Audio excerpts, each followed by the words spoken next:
Okay, so let's look at an example of PCA in action. So there is a, if you're curious, there's a MATLAB, there's a demo in MATLAB for this, so you can download it and play with it around on your own. It's not examinable in any way, so it's just for your own information.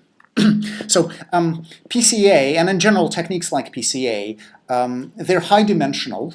So it's often hard to visualize what's going on. But in some cases, in some domains, you can actually make really nice visualizations. And one visualization that we're going to do today is eigenfaces. Right? So basically, this is doing PCA on bitmap images of human faces. Right? So you have a data set. Every bitmap here is a data instance, right? And what we're going to do is we're going to do PCA on these instances and see what it looks like. So here's one instance. It's that guy right there. And we're assuming that it's a k by k bitmap. It doesn't have to be square. It's just k by k makes it easy to explain. So it's k by k, and each it's grayscale as well. So each pixel here is just a number between 0 and 255, just the level of gray that you have. So, and what I'm assuming is that this is the first pixel, second pixel, and this is the last pixel. Okay. So now you can take this data. So this is a bitmap. To do anything with it, we have to form a single vector out of it, right? Because all of our instances must be represented by vectors of attributes. So the way we can do that in this case is we can just unfold the bitmap into one big vector. So I'm going to take the first row of pixels, right? First row, and they're going to become the first k attributes in my vector. Second row becomes the second k, and then the last row becomes the last k attributes. So you end up with a vector that has k squared dimensions, right? K rows of k attributes each. So that's one. That's a lot of dimensions, right? But that's not a big deal. Now, once I've done that, here I'm doing it for one instance. You do it for every instance in your data set. And after doing that, you end up with a matrix which has k squared rows. So these are our new attributes, the pixels, right? And you have n columns that represents the the individual instances, the x's in the data. So that's our matrix, and we can take this and do PCA on it, right? So how do we do it? Well, we take these guys, we subtract the mean. So the mean is kind of like the vector for the average looking face, right? So you end up with differences from the mean, compute the covariance matrix, look for eigenvalues and eigenvectors. Right. So you do PCA, and at the end of PCA, you will pick a certain number m of these new dimensions, of these eigenvectors with the highest eigenvalues, the eigenvectors that span the most variance in this matrix. And what's neat and really cool about these is you're going to have m columns, so these are new dimensions, but each column is k squared dimensional. So each column basically corresponds to the original positions of pixels in a bitmap, right? Because remember, the attributes here, they were just pixels. I had k squared of them. So after doing PCA, I still have k squared. Each one of the eigenvectors has k squared dimensions, as many as pixels. And these are going to be numbers, so we can take them and plot them and see what they look like. Right. So how you do it, you take one of the eigenvectors, it has k squared numbers, and you fold it back into a bitmap. So you take the first k attributes, make it into a row of pixels, second k, make it into the second row of pixels, all the way down to the end. You do it and you end up with something like that, right? Which looks kind of like, well, it looks kind of interesting, right?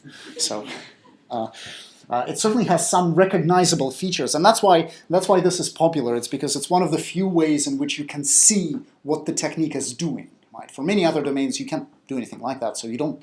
It's doing something, but you can't see it. Here, you can actually see what it's doing, right? So what is it?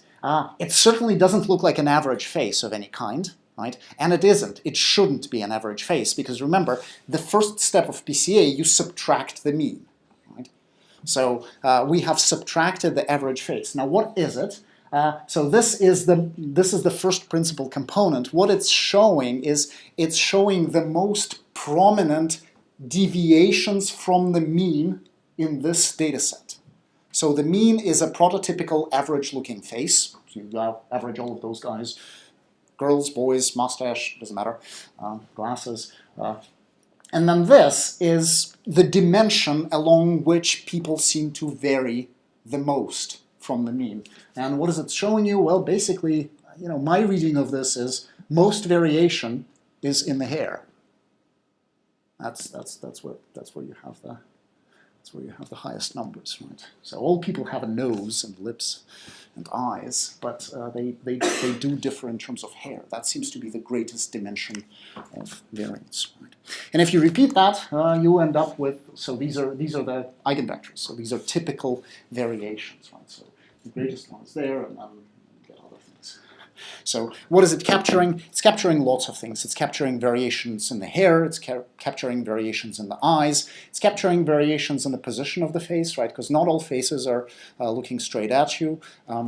So things like that, where you have one side of it brightened up, that's the tilt. That's the turn of the head. So it's kind of neat in the sense that you can get a sense for what these eigenvectors are, and that's really what they are, right? So how can you use it? Well, you can use it to represent faces in a better way, right? So you can take our face and we can see how we can represent it in this new low-dimensional space. So that's the original guy. These are the eigenvectors. So the way we represent this face is by doing a dot product between this guy and each one of the eigenvectors. Dot product, again, remember, we are unfolding each face into a big k-square dimensional vector. Unfolding each eigenvector is a k-square dimensional vector, so just do a dot product between them. And that allows you to create, to decompose a face into these eigenfaces, right? You say, so this guy is the mean, whatever the mean face is, plus some component, plus some amount of the first eigenface, plus some amount of the second eigenface, some amount of the third one, and so on and so forth. So now the coefficients here are completely made up, right? So like they're not real, but in general you will have numbers, you will have coordinates along these eigenvectors. So they can be positive or negative, they can be fractional or anything of the sort, right? So and of course, you can keep multiplying. So you can take either the first one, or the first two, or the first three. You can take as many as you want as a representation. And as you change the number of eigenvectors that you put into that equation, you get an interesting progression of faces, right? So I believe that is just the mean face, or maybe it's the mean face plus the first one, right? So let's assume that that's the mean face, right? So if you don't take any of these guys, and this is just the average looking face, you add the first eigenface, you get something like that. Add the third one, something like that. And as you keep doing that, eventually you'll recover the original bitmap. Yes? How would you represent negative coefficients multiplied by eigenvalues if all of the analogs are numbers between 0 and 2? I'm sorry, can you ask again? If all of the image representations are pixel values between 0 and 5, yes, then wouldn't coefficients that are negative also lead to... Yes, yeah. So if you have negative coefficients, then you could have unrealistic results. Yes. Okay. So now this will only happen if you truncate at fewer than d eigenvectors. If you take the sum all the way to the end, you should recover the original bitmap, or be really, really close to it. But if you truncate, you could end up with negative pixel values, and then how you visualize them is really up to you. Because PCA doesn't know that these are pixels. Remember, PCA doesn't know that these are photographs. As far as it's concerned, it just has numbers, and positive numbers are as good as negative numbers. So it can easily come up with negative pixel values, and then it's up to you how you... Replacing with negatives with the means. I don't know. You could try. It's the first thing that I would do is I would, truncate them at 0, right? And the next thing that I would do is I would just do a min-max normalization and see what that gives you, right? But taking the mean, maybe, yeah. Okay, so here's what you get. This is basically a projection. As you use more and more eigenvectors in this decomposition, you're going to end up with a face that looks more and more like the original guy. So this is not adding one. This is adding basically all of them. So this is not a linear progression. Now, why is this neat and why is this interesting? This is neat because by taking the first few eigenvectors, you can get a pretty close representation of the guy, right? Compared with, so suppose, assume that this corresponds to maybe 20 eigenvectors, right? So this means you're using 20 numbers to represent this bitmap, which looks kind of like the original guy.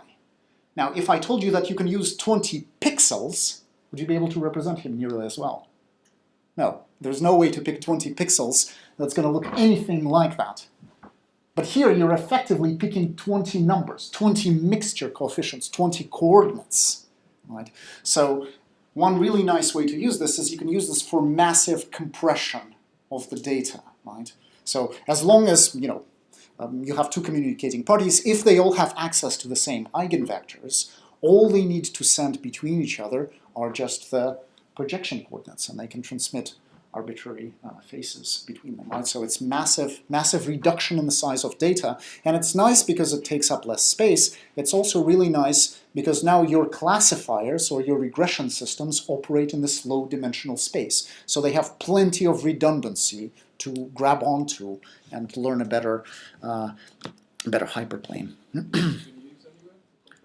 I'm sorry? I don't have specific examples, but yes. Okay, so you can use it for things like face similarity, right? So you could take two faces and you could do a similarity in terms of pixel values, or you could do similarity in terms of eigenvectors. And if you do it in terms of eigenvectors, what's nice is you end up with a similarity function that's largely insensitive to lighting, orientation of the face, and some facial features. So you can still recognize people even if they tilt their head. And do it with a reasonable amount of accuracy. Now, one interesting downside is when you are projecting to the eigenfaces, you are representing any input, any bitmap that comes in terms of these eigenfaces, whether it makes sense or not, right? So if you take those eigenfaces that you had previously, right, if you take this guy, which will, I don't remember if that was in the data set or not. So he looks like that, his eigenface reconstruction. This guy looks like that, like pretty similar guys. But you can also take things which are not faces at all, and PCA will happily represent them in terms of faces that were in your data set. Now, why does this happen? So yes, this is certainly a face, but this is not a very good representation of that face. So why is it doing that? Why is it putting a human face on a rat? And that's because those human eigenfaces are the new dimensions, right? Those are the only things that it can represent, right? You don't have dimensions that look anything like rats or cars, right? You only have dimensions that look like the faces in that data set. So if you take an example that is completely unlike anything that you've seen in your training data, yeah, you're going to get a bizarre reconstruction. Whether it's reasonable or not, that looks kind of like a nice beamer face.